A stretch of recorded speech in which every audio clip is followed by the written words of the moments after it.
What's good, good viber? It's your girl Esther Joy coming at you with another video. Sorry to scare you there, I didn't mean to.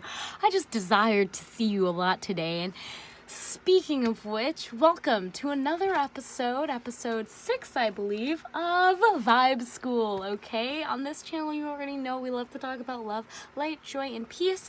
And on this special series of Vibe School, we like to talk about even the other vibrations, okay? And today we're gonna be talking about the vibration of desire.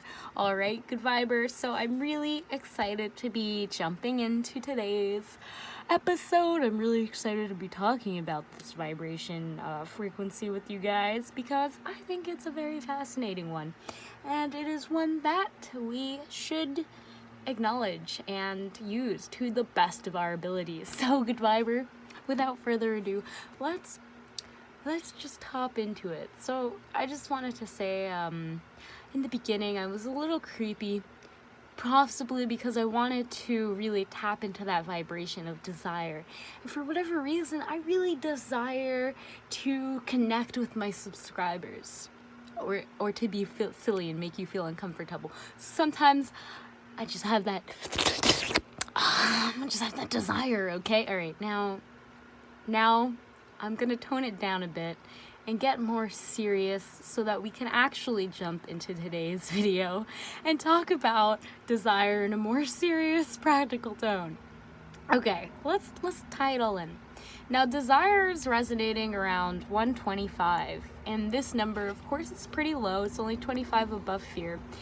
And I find it really interesting. I don't consider desire to be an extreme negative vibration or positive vibration, but it is lying on the contracting, the negative side of things. So it is a contracting, it is another contracting frequency. And as you know, if you've been keeping track and you have been watching the past videos, you already know that contracting means that usually the energies are going away from us. So I apologize. Contracting means the energies are coming closer to us. Look at me today. Good vibers. Some crazy stuff's going on.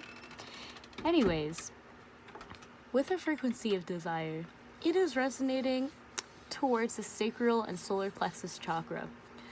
I would say that it's predominantly with the sacral chakra because I do associate this frequency around here. Where your groin is. I do feel like there is some gut action that also is involved, so that's where the solar plexus comes into place to allow you to act on your desires. But I'm just gonna call it the sexual chakra for this.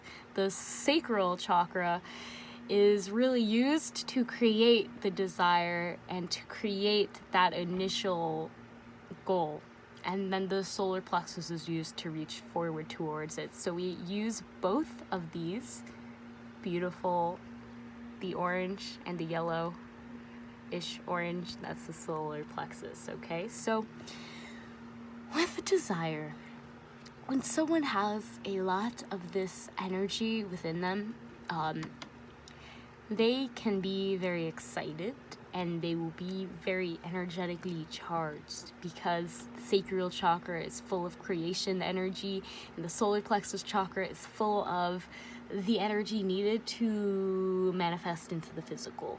So the thing is, it's leaning more on the sacral because you are still in the desiring phase. You don't have it yet, so you're just thinking about what you want. You're just thinking, I really want that car, or I really want this. I really desire this person. I really feel a strong emotional connection to this thing that I am wanting a lot, okay? So what desire does is it creates a energetic bond, energetic connection with your sacral chakra, that emotional connection. The sacral chakra is associated with the emotions. So your emotions are playing a big part during this time. Your emotions have to be high for you to act towards that desire. So once you have that emotional connection to whatever you are desiring, once you are emotionally invested in it, that's when your solar plexus will come in. That is when you'll start thinking, I want this, how can I get it? I want this, what do I have to do to get it? I think that desire is a contracting frequency. We can look at it because you don't have what you want yet. So there is still that element of, I don't have what I want, I know what I want. I understand what I want. I emotionally am charged towards what I want, but I don't have it yet. And that's why it's more of a contracting vibration, because a desire, you can desire something very, very, very strongly, very, very intensely, but you can, live your whole life and never get it. So you have to be careful with this frequency, because you don't want to get trapped in the loop where you are kind of stuck with only your sacral chakra, only stuck with those emotions that you have that are charging you, and you forget to act upon it.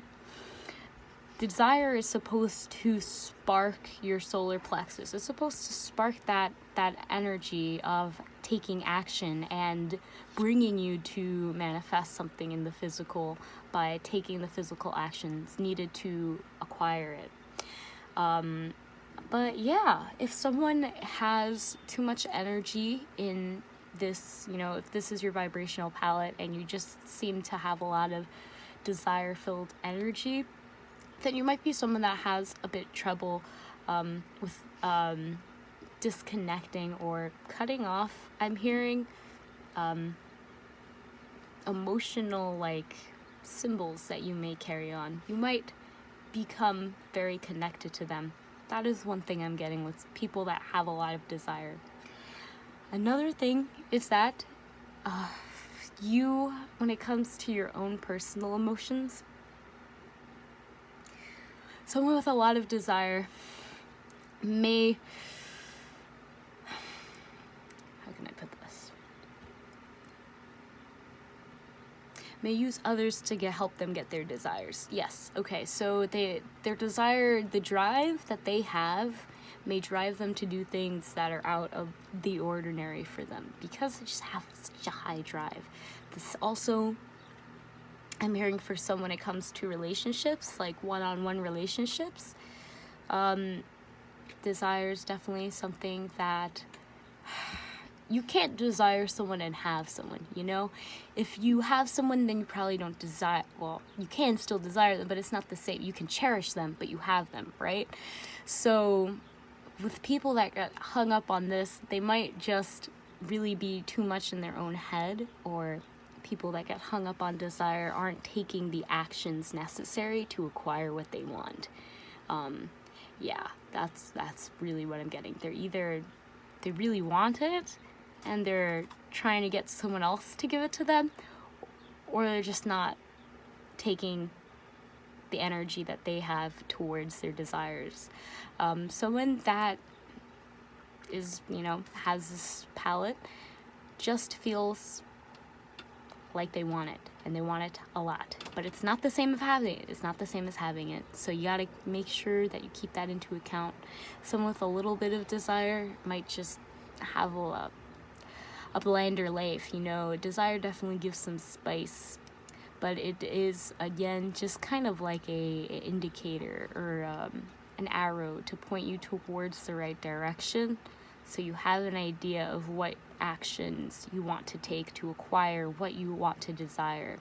But you should never stay in the frequency of desire for too long, just because it's not really very effective with just that.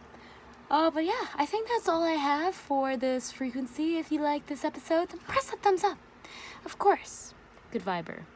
If you haven't already hit that subscribe button, I don't know what you're doing, man. I don't know what you're doing here, to be honest. I mean, just hit the subscribe button.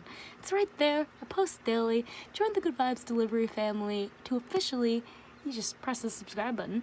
And of course, the post bell notification if you enjoy getting notifications when I post. And I will see you in the next video. Please feel free to add any comments about the frequency of desire down below, because I know I have not covered everything, and I know that you all have your own individual knowledge that I would love to learn and hear from and connect with. So leave it in the comments down below so that we all can help each other out. One big happy family, and I will see you in the next video. Bye, good vibes.